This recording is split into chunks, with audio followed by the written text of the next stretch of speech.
ನಮಸ್ತೆ ಸ್ನೇಹಿತರೆ. ಕನಸುಗಳನ್ನು ಹೊತ್ತು ಆತ್ಮವಿಶ್ವಾಸವನ್ನು ಕಳೆದುಕೊಂಡ ಯುವಕ ಅರ್ಜುನ್ನ ಕಥೆ ಇದು.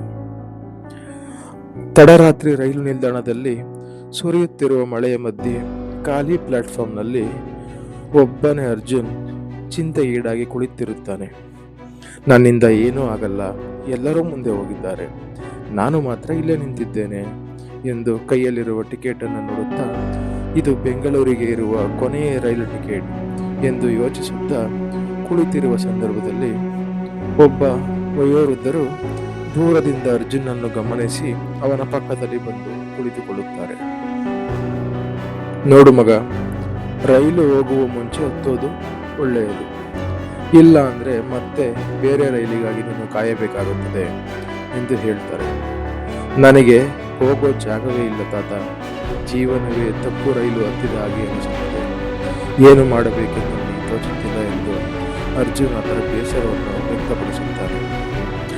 ತಾತ ಸಣ್ಣ ನಗುಮುಖದಲ್ಲಿ, ಜೀವನದಲ್ಲಿ ತಪ್ಪು ರೈಲು ಅನ್ನೋದೇ ಇಲ್ಲ, ತಪ್ಪು ಪ್ಲಾಟ್ಫಾರ್ಮ್ನಲ್ಲಿ ಹೆಚ್ಚು ಹೊತ್ತು ನಿಂತರೆ ಮಾತ್ರ ಅದು ತಪ್ಪು ಅರ್ಜುನ್ ಎಂದು ಹೇಳುತ್ತಾರೆ.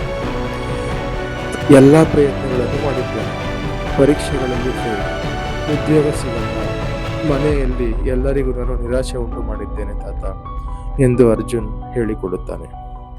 ನೀನು ಒಂದು ಪ್ರಶ್ನೆ ಕೇಳಿಕೊ, ನಾನು ಪ್ರಯತ್ನದಲ್ಲಿ ಸೋತಿದ್ದೇನಾ ಅಥವಾ ಪ್ರಯತ್ನವನ್ನು ನಿಲ್ಲಿಸಿದ್ದೇನಾ ಎಂದು ಅರ್ಜುನ್ಗೆ ತಾತ ಪ್ರಶ್ನಿಸುತ್ತಾರೆ. ನಾನು ಕೂಡ ಒಮ್ಮೆ ಇದೇ ಪ್ಲಾಟ್ಫಾರ್ಮ್ನಲ್ಲಿ ಕುಳಿತಿದ್ದೆ, ನನ್ನ ವ್ಯವಹಾರ ಮುರಿದಿತ್ತು, ಸಾಲದ ಒತ್ತಡ, ಮನೆ ಬಿಟ್ಟು ಬಂದು ಇಲ್ಲೇ ಇದ್ದಾಗ ಒಬ್ಬರು ನನಗೆ ಹೇಳಿದ್ದು, ರೈಲು ತಡವಾದರೆ ಪ್ಲಾಟ್ಫಾರ್ಮ್ ಬಿಟ್ಟು ಹೋಗಬೇಡ, ಅದು ಬರಲೇಬೇಕು, ಬಂದೇ ಬರುತ್ತದೆ ಎಂದು ತಾತ ಅರ್ಜುನ್ಗೆ ಹೇಳ್ತಾರೆ. ಹಾಗಾದ್ರೆ ನಾನು ಏನು ಮಾಡಲಿ ತಾತ ಅರ್ಜುನ್ ತಾತನ ಕೇಳ್ತಾರೆ.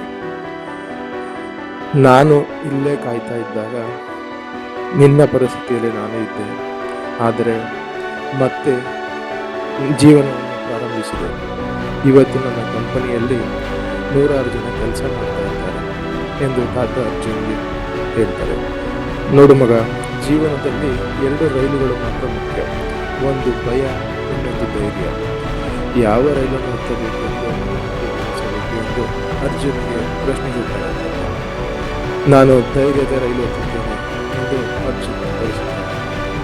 ಅದು ಸಾಕು, ಇಷ್ಟಾದರೆ ಗೆಲುವು ನಿನ್ನ ಮುಂದೆ ನಿಂತಿದೆ ಎಂದು ಹೇಳುತ್ತಿದ್ದಂತೆ ಒಂದು ರೈಲಿನ ಶಬ್ದ ಕೇಳಿಸುತ್ತದೆ.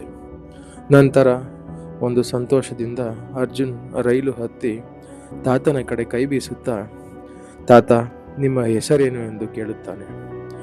ನೋಡು ಮಗು, ನನ್ನ ಹೆಸರು ನಿನಗೆ ಬೇಡ, ನಿನ್ನ ಮನದಲ್ಲಿ ಹುಟ್ಟಿರುವ ಧೈರ್ಯವೇ ನನ್ನ ಹೆಸರು ಎಂದು ಹೇಳುತ್ತಾರೆ. ಸ್ನೇಹಿತರೆ, ಈ ಕಥೆಯ ಸಂದೇಶ, ಜೀವನದಲ್ಲಿ ಕೊನೆಯ ರೈಲು ಅಂದರೆ ಅದು ಅವಕಾಶ ಮಾತ್ರ.